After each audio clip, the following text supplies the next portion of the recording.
While this may not look like much to anybody else, for me it's really special, profound, because Dad died young. He died at 66. I think the reason that he died so young was because after fleeing Venezuela at 39 and losing everything, he always wanted to have a farm in a developing country. He was there for 12 years. Mom was there for 10, and I was 4 when we got run out in a junta. In a junta, when there's lawlessness, it gives license for scores to be settled that wouldn't normally be settled. Mm-hmm. And Dad had taken over the local chicken market because his chickens were so clean. Mm. And the neighbor farmers accused us of being voodoo and witchcraft because you can't raise chickens that clean, without voodoo and witchcraft. And so when the junta came and there was lawlessness, it gave license to settle the score with this gringo. American. Anyway, we fled the back door as a machine gun came in the front door. Oh, wow. Stayed another, 6-8 months trying to stay, trying to get protection. Nothing. And so the only thing to do was to walk away from it. He loved the country, he loved the people, loved the language. Of course, we spoke Spanish fluently, and it, I don't think he not ever mm-hmm. fully got away from it. But he was a visionary. He was a genius visionary. And the older I get, the smarter he was, kind of thing. Mm-hmm. And so, we came here, bought this rundown, worn out, gullied rock pile, and as the cheapest place anywhere in a kind of whole mid-Atlantic region. I came back to the farm full-time September 24, 1982. He died in the February of 88. So from the time I came back full-time until he passed, and of course he was sick a couple of years before he finally passed, we didn't have very many years together in that capacity. As mm-hmm. He always wanted to farm full time and never did. His father wanted to farm full time, never did. Wow. And so in the family, it was finally 3 generations to be able to realize this. My grandpa's dream. And so we spent the few little years that we had there, 3 or 4 together. As close to January 1 as we could, he and I would take a January 1 trek up the mountain. We didn't have a road here then. We didn't have anything. Our access stopped down there, a quarter mile away from us, half a mile away from us, but we had all this, 350 acres here on the mountain. We would walk up and just dream about, wow, we could have a pond there, we could have a road here, we could we could have a field here, all mm-hmm. just dream together. The year after he passed, we found a logger who would trade 30 acres of timber for the road. Oh, wow. Wonderful Christian guy, ran a little logging crew, and worked through a lady forester who worked for West Vaco, who was the first forester we'd ever had that would ever listen to what we wanted to do. She found Jerry. We came up, he said, yeah, I can do this. And so we got a 3-mile graded road in exchange for 30 acres of timber. No money. He was able to write everything off as expense, and we didn't have to take any income. So it was a great, barter deal. So what Dad had done there at the end, he said his last great farm capitalization project was to have the whole place surveyed. Got all this mountain land, where are the boundaries, Mm-hmm. So we got it surveyed, and I went and finished the flagging of the survey once the pins were done. And so that was necessary before we did a road, because we didn't want to get on somebody else's neighbor's property. And so that was his last whatever gift to launch me, to make it possible for me to finally leverage all this land that we had. It was basically a wilderness area. We never came up here. It was inaccessible. You couldn't get there. And so about a year, 18 months after he passed, once the road got in, then guess what? Then we could build a pond, and we could put in, back before then, water was always an issue. We had little pumps. I had a wobble pump, different things. But once we got this and got the elevation, then we could put in 12 miles of water line that's buried, gravity feed, 70-pound pressure water, which suddenly made water just gush over the whole place. Now we can do pig pastures, and we raise a lot of pigs up here. We opened up some for additional pastures, so we raise cows, chickens, and now we have a sawmill. So now we have access to the timber, and we can mill all of our own lumber. Dad and I would, back in the early days, we didn't have money for lumber, so he and I tore down about 3 barns in the community that were dilapidated barns that people wanted rid of, and we would go and tear them down and salvage the good lumber, and that's what we used for building projects.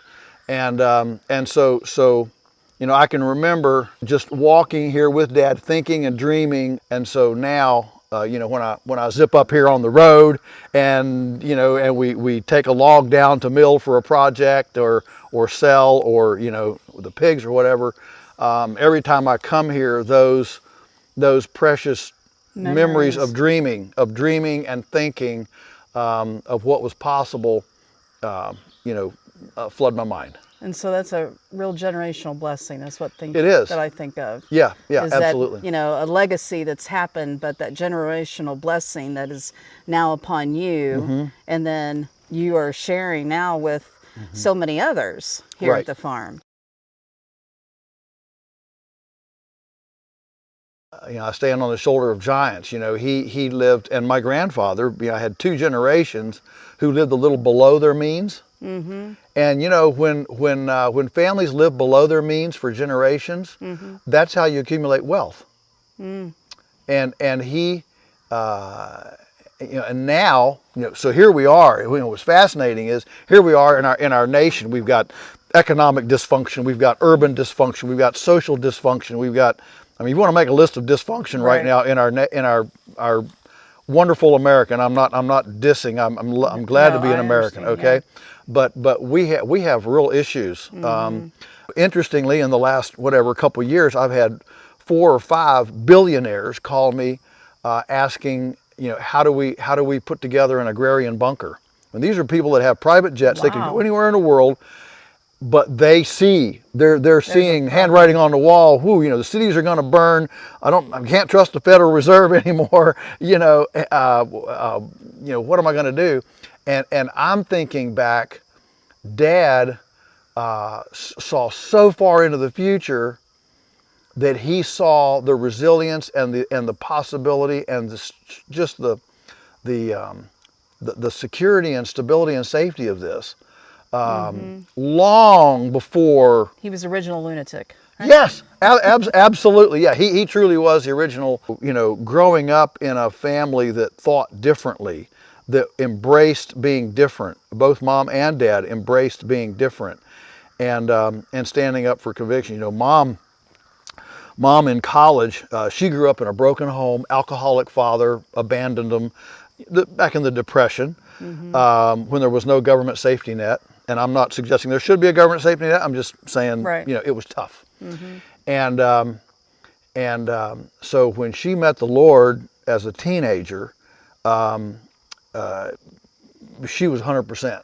And when she went to college, of course, she was a pretty vivacious, outgoing, gal that all the sororities wanted to be in their sorority, at their college sororities, right? And she saw them as just a bunch of drinking. She is a, avid anti-alcoholic. I mean, never touch it, not a drop, Big part because of the way she grew up. She just don't have anything to do with it.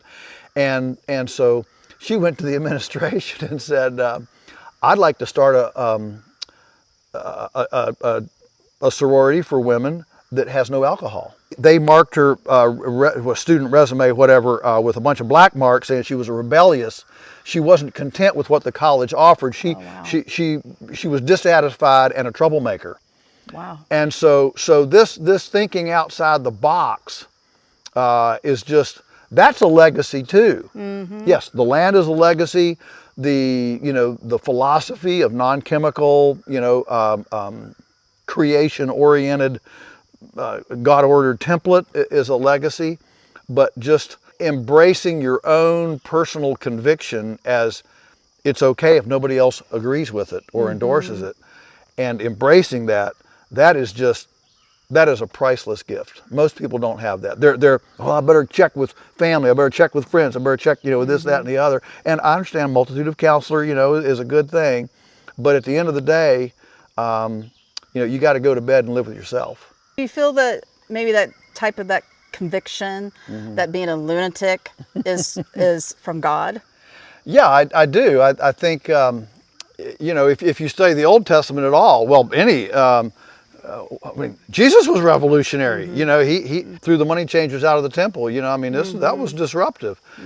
So he was a wrecking ball in the accepted governmental social order of the day, and so were the prophets throughout throughout the Old Testament, and so I take great solace in that record. I've heard different folks say that even within the church, when they come up with ideas, the church balks at some of these ideas. Sure. How can we sort of empower the church more? Yeah, well, the church as an institution, is a wonderful thing, but it's also problematic because it tends to be bureaucratic. I try to reduce the word church and go back to the original gathering concept. I'm not even sure we're supposed to have church buildings to be, to show you how far out of the box I am. Right. In fact, I think generally they detract from things. I know you got to function, but why couldn't you rent a firehouse or anyway, meeting houses, whatever. So the whole institutional bureaucracy becomes an issue, and whenever you have that, you have philosophical equity in the status quo. And so what can we do? I wrote a book, Marvelous Pigness of Pigs, to try to bring a biblical ecology ethic to the religious right. And interestingly, Faith Words published it, and they have a list of 150 pastors around the country that they send manuscripts to for cover blurbs, for endorsements. That's the only book they've ever published that they couldn't get one single endorsement. Oh my goodness. Only book. That's sad. And well, so you're a pastor, and you've got Wednesday night, and lady stands up, at praise time or whatever, and she says, hey, we got, praise the Lord, our daughter finally, got on with this fantastic job as a junior lab assistant at Monsanto. We've been praying for a good job for her. Oh man, it's so wonderful to get. And the lady then walks by the church office and sees this Marvelous Pigness of Pigs, picks it up, and what's this? What? You mean we just sent her to the devil's place? And so pastors aren't willing to risk that. They're parishioners. Yeah. I know you have a apprentice program here, for shepherding them. What is the criteria of the folks going in, and is this apprentice program your way of trying to infiltrate more within the United States to go out? Yeah, well, the apprentice program, it's all about duplication. It's all about can we germinate another generation of young farmers who can take these concepts and run with it.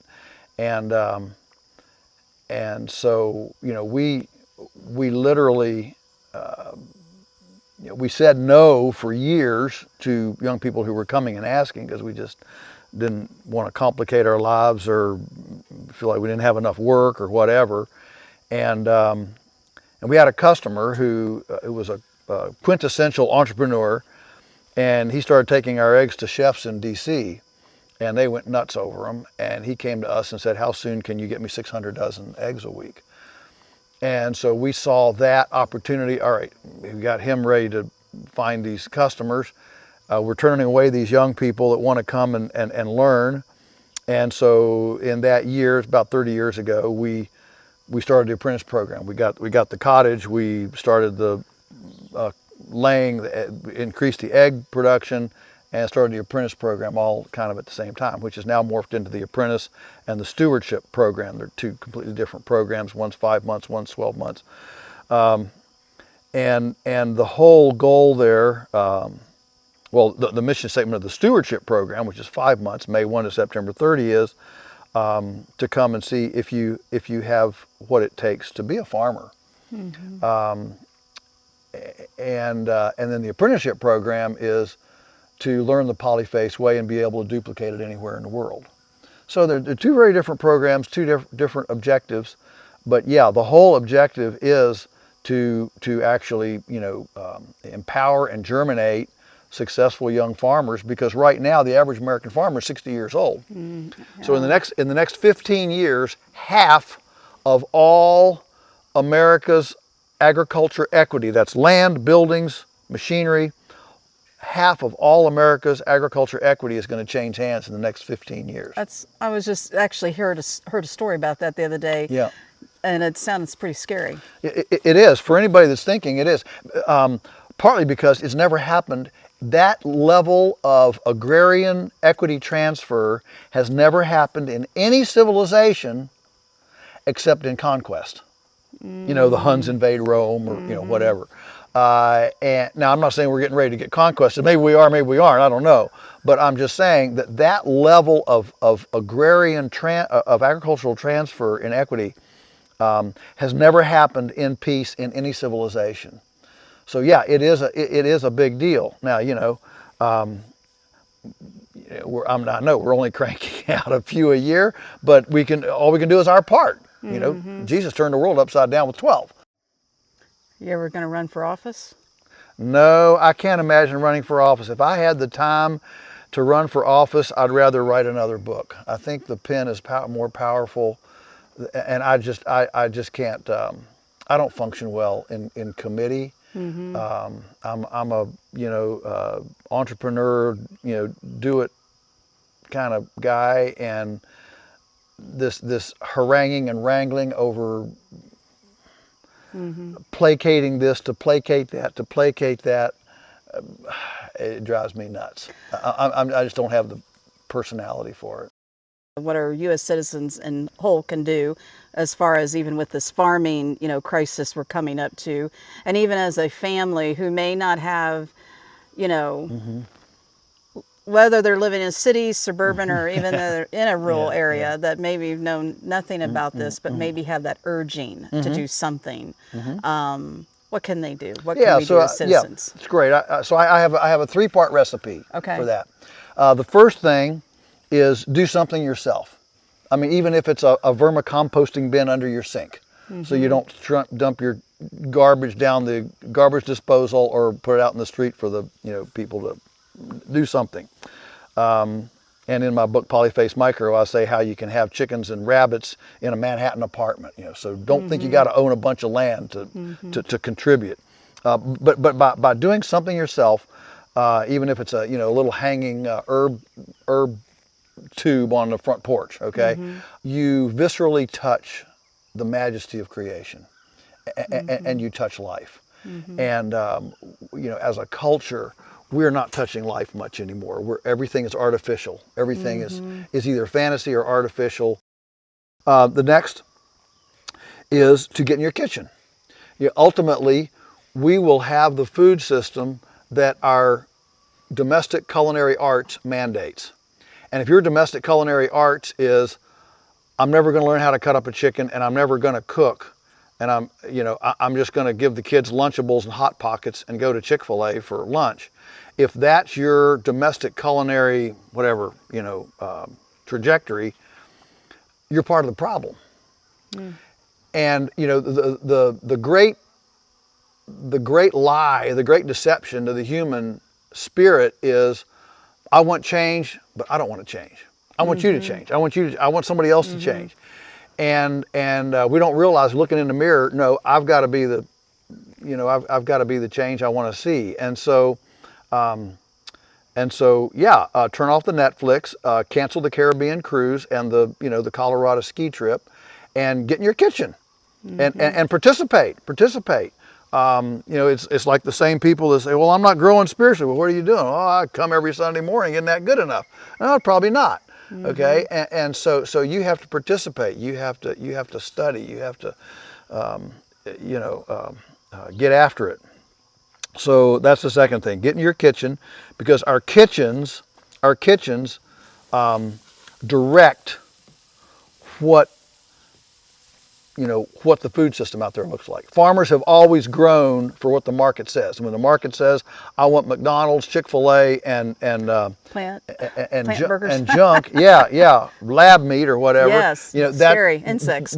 Yeah, that's what agriculture is going to produce.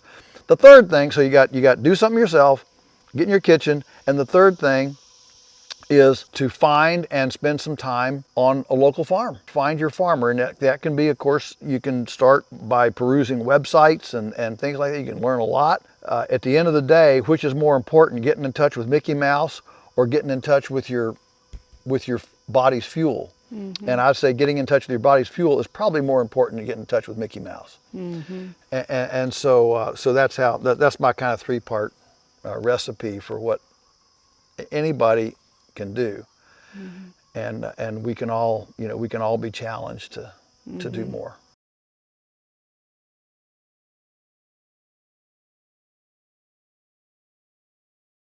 Well, our nation is becoming godless. It's becoming godless right before our eyes. It's just imploding. Yeah. And of course, I've traveled widely around the world, and I've been in far more godless cultures than here. And they used to not be like that either. But we're becoming that way very, very rapidly. And so I'm not optimistic about where America's headed as a civilization, as a nation. I don't think we're headed to a good place. But I'm very optimistic about what you and you and you can do as individuals, building relationships and building up a community of people who share ideally biblical Christian values, to create an enclave, to create Rod Drewer wrote the Benedict option about Saint Benedict, who was being groomed to be to go to the Senate in Rome, and the Huns came in and sacked Rome, and he leaves his villa up there that's all torn up, and walks down to Rome and sees the devastation of Rome, and he comes back and says, we got to rebuild this civilization, and so he started the Benedict order that was all about agriculture, literature, and the arts, and tried to hold on to that vestige. And so if we're going to be the enclave that embraces the correct view of sexual identity, the correct view of the Ten Commandments, and the correct view of morality, and right living, and working without asking for governmental support, those kind of things. Jesus never said to give your money to the government to give to the poor. He said, you give to the poor. And he didn't give to all the poor. There were people that didn't get benefits. He said, if you don't work, anybody that doesn't labor shouldn't be allowed to eat. And so there's a lot of balance there. And for those of us who want to wrestle with these things, who want to tussle with this. How shall we then live? Francis Schaeffer, asked. We need to be busy about finding people who want to wrestle, who want to seek, and want to live as lights, so that, here's the deal, if we want to make a list of all the things we're frustrated and angry about right now, we can make a pretty good list. And that's okay. Make your list. That's fine. I encourage people, go ahead and make your list. But at the end of the day, we need to flip that list on its head and say, how am I going to solve this? How am I going to be the catalyst for change so that I can be hope and help when society becomes hopeless and helpless? That's our calling. And we need to be vocal about it, aggressive about it, and unapologetic about offering what we think are real solutions to a completely anchorless, moorless, floundering society.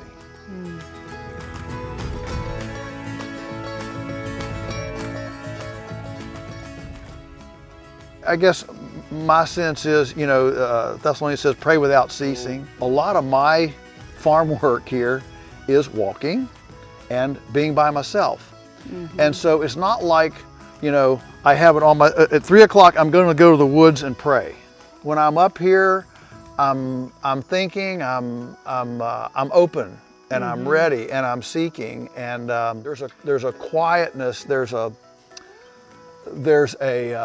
surrounded by the majesty of things that I didn't create, and that are are interacting with each other. We know these trees are. I don't want to get all weird on you, but there's a lot going on here, and I think what this does is it puts me in a frame of mind to realize that the most real things in the world are things that we can't see.